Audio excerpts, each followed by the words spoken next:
before humarap po siya doon sa Senate, sino po kumuha sa kanya, dinala kung saan lugar? Paano po nangyari? Ano di kasi ang process pa paano Yeah. siya? Kasi ano nangyari doon, Wilson, when we were talking, nakaupo kami. Oo. Binasa niya yung kanyang affidavit. Tapos sabi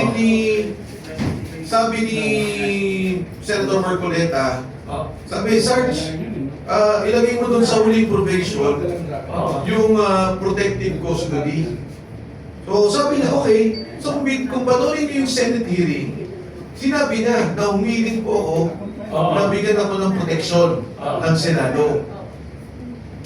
Nung in the middle of the hearing, nung pinapanood ko siya, nagulat ako, sabi na niya, hindi ko na ho kailangan ng proteksyon ng Senado o proteksyon ng DOJ.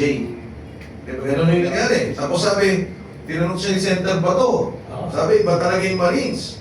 From there, alam ko, napunta siya sa Marine Compound. Kasama nung MC2. Sa pagkaalam ko ha, MC2. Pagkatapos doon, wala na. Hindi. In fact, pag labas ko lang ng Senate, wala na akong alam. Hindi ko na siya namomonitor. Bigla na mapaparating ng balita. Pinapasabi sa inyo ho, nandito siya sa ganito. Pinapasabi na safe siya dito. Mga ganun na lang. So wala pong information kung sinong kumuha sa kanya, saan siya dinala, paano siya Okay, ang kwento, mukhang ang kwento is, nung una, totoo, protection. Protect by his former na mga kasama at saka yung unit niya. Okay. And then later on, naging detain na. Na-detain na siya. Pero maraming transfer ha. Ilan to, isa o dalawa.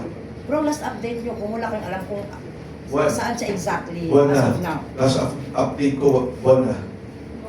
So ibig sabihin 50-50. Kung wala ka namang communication sa pamilya, Wala. confirm Again, kung ano yung To whereabouts his niya. family ko. noong December, December pa yun. nagparating ako dun sa asawa. Sabi ko, pwede bang ilabas ko na to, mag-file na tayo. Ang sabi ng asawa, natatakot siya para sa buhay ni Contessa. Baka mamaya, pag may lumabas na mga ganito, o lumabas na kung ano man, eh talagang mapahamak na ang buhay ni Sergeant Contessa. Pero anong dare mo o challenge mo kay Ombudsman Remulla na ilabas siya in public para magkaalaman kung talagang safe siya o ano? Actually, hindi naman ako, it's not a challenge or it's not a dare to Ombudsman Remulla, more of an appeal. Okay. Na Ombudsman, Boying, eto na yung kaso mo, andito si Contessa, sa kaso mo, isa sa mga halagang bahagi o pundasyon na ifinahid mong kaso, humingi ako ng tulong. Na kung maaari, malocate nila si Sergeant Contessa at maipalabas niya at mabigyan niya ng proteksyon. Kasi, you have to understand dati, medyo ang pananaw mo laban eh. Di ba? Away eh. Ang pananaw mo, ginigipit yung tao, pati yung 80 Marines, gigipitin. Kaya ayoko, hindi ko nilabas to. Pero may nakita ko na material siya doon sa kaso ni Ombudsman Remulla, humingi ako ng tulong at umapila na kung maaari, patulungan siya. Sir, do you have a chance communicating with the Ombudsman? No, none. Sir, so balik tayo doon sa pagsasampa ng kaso ni Ombudsman kay Martin Romualdez. So, wala ka pang nakikitang motibo dyan, sir? Kasi baka mabudol na naman tayo. Parang possible ba na mahinang case or fake case yung kasi nasabi niya? Tapos, Actually, din pa possibility. maraming ganyang mga reaksyon sa katotohanan. Kaya nga ang sinasabi ko nga, kung kinakailangan pa ng pagtulong mula sa 18 Marines, tutulong pa sila para lalo mapalakas ang kaso. Pero alam nyo, itong kasong to kasi, pag i-final to, plunder, kulong ka agad eh. Habang naghihiring ng kaso. Walang bail. Walang bail. Under. Plunder. Kaya, naiintindihan ko naman, yung pangamba ng iba, na baka budol-budol, baka skripto, pero mabigat to eh. The fact na isinama yung 18 Marines at si Sergeant Contessa, mabigat para sa akin. Dahil may personal knowledge sila sa delivery ng pera. Critical ang ledger ni Saldico. Critical yung ledger ni Saldico. Bakit nagkaroon ng delivery na 2 bilyon? Saan galing yung delivery sa ledger ni Saldico? Makikita saan ang galing ang komisyon para sa delivery yun. So, importanteng madikit-dikit pa rin ang lahat ng ebidensya. Kaya nga, kala ko yung may pupunta ni Secretary Vida, isa yun sa mga gagawin. Hopefully naman, magawa pa rin nila, may pagkakataon. And importante, siguro dapat makausap talaga nila si Sandy. Alam mo, for example, no, naalala nyo, ayaw payagan si Sandy ko sa Blue Ribbon Committee.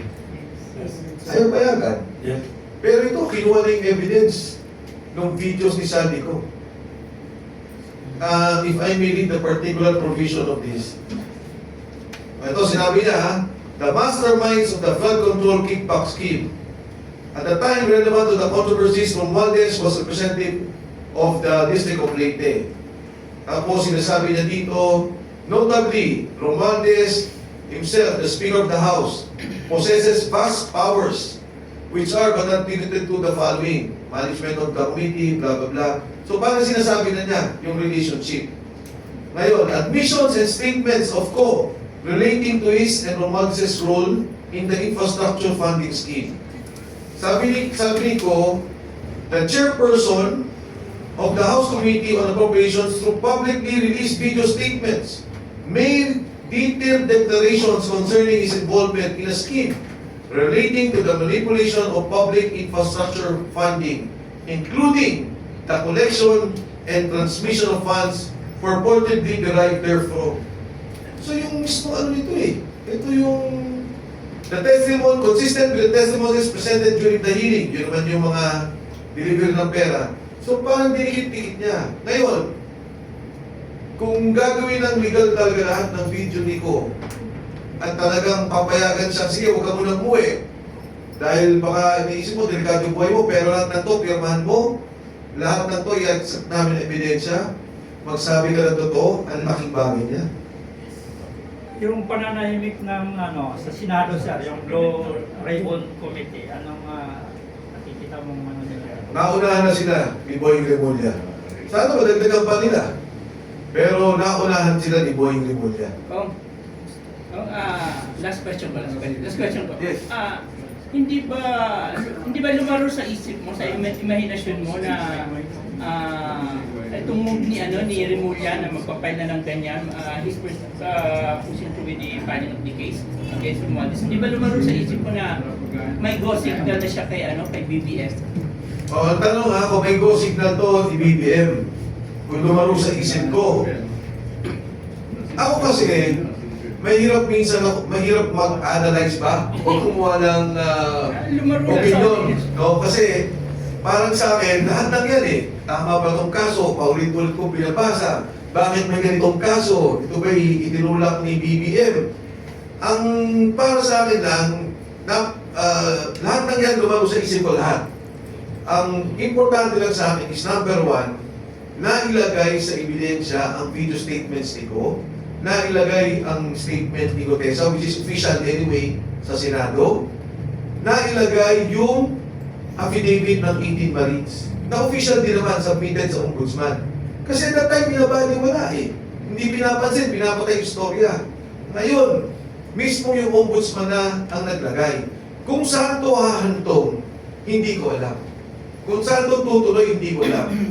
Paano ko ba sasabihin yung alam mo si Toby Chanco, Congressman Toby Chanco, magkausap kami. Sabi ko, Toby, sabi niya, kumusta ka naman? Tayo, sabi ko, pareho tayo ng lahat ng statement. Pareho kami. Ang diferensya natin, ako dumidiretso hanggang taas. Ikaw humihinto ka. Tapos tumawa naman siya. Pero sabi ko, nevertheless, yung accountability, yung corruption, yung nangyayaring mali, inilalabas mo at nagsasalita ka. So para sa akin, ganoon din to. Kung anong intensyon ito, kung saan to papunta, importante na nagkaroon ng kaso sa korupsyon. may accountability. At doon sa bagay na lang na yun, ipapaligan ko si Ombudsman Remulla.